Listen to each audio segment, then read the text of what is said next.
ফেব্রুয়ারিতে নির্বাচন হবে, এখানে কোনো শক্তি নাই এটাকে এই নির্বাচনকে ডিলে করবে। এটা আমাদের চিফ অ্যাডভাইজার বলেছেন, এবং আমাদের চিফ অ্যাডভাইজার বলার পরেই আপনারা দেখেছেন ইলেকশন কমিশনও বলেছেন।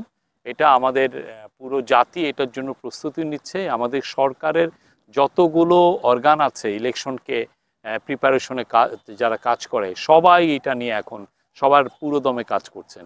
ইলেকশন ফেব্রুয়ারিতে হবে, এই বিষয়ে কোনো সন্দেহ নাই। যারা সন্দেহ বীজ রোপণ করছেন তাদেরকে বলবো আপনারা থামেন।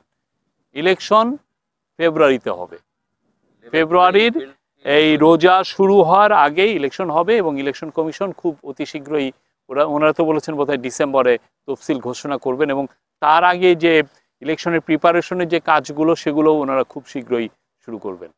জাতি প্রস্তুত। নির্বাচনে একটা আছে হচ্ছে যে নিরাপদ ইলেকশন, পিসফুল ইলেকশন অর্গানাইজ করা, এটা হলো সরকারের, এটা একটা দায়িত্ব। সরকার ইলেকশন কমিশন সেটা নিয়ে কাজ করছে। আর একটা দায়িত্ব হচ্ছে সামাজিক যেটা দায়িত্ব, সবাই মিলে একটা ভালো ইলেকশন করা। এটা একটা পাড়ায় মহল্লায়, এটা উপজেলায়, গ্রামে, ডিস্ট্রিক্টে, সব জায়গায় সবাই মিলে এখন পুরো জাতি আসলে অধীর আগ্রহে নির্বাচনের জন্য অপেক্ষা করছে। এবং আমরা মনে করি এই যে জাস্ট এই বর্ষাটা শেষ হলে, আপনি জানেন বাংলাদেশে বর্ষাটা মূলত হচ্ছে জুন থেকে সেপ্টেম্বরের পর্যন্ত। বর্ষাটা শেষ হবে আর দেখবেন যে পাড়ায় মহল্লায় নির্বাচনের আমেজ নেমে এসছে। যারা যারা প্রসপেক্টিভ ক্যান্ডিডেট তারা দুয়ারে দুয়ারে যাবেন ভোটের জন্য।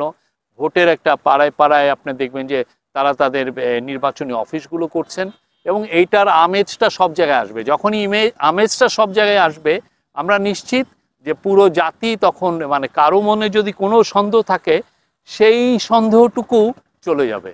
নির্বাচন ফেব্রুয়ারিতে হবে এবং রোজার আগে হবে।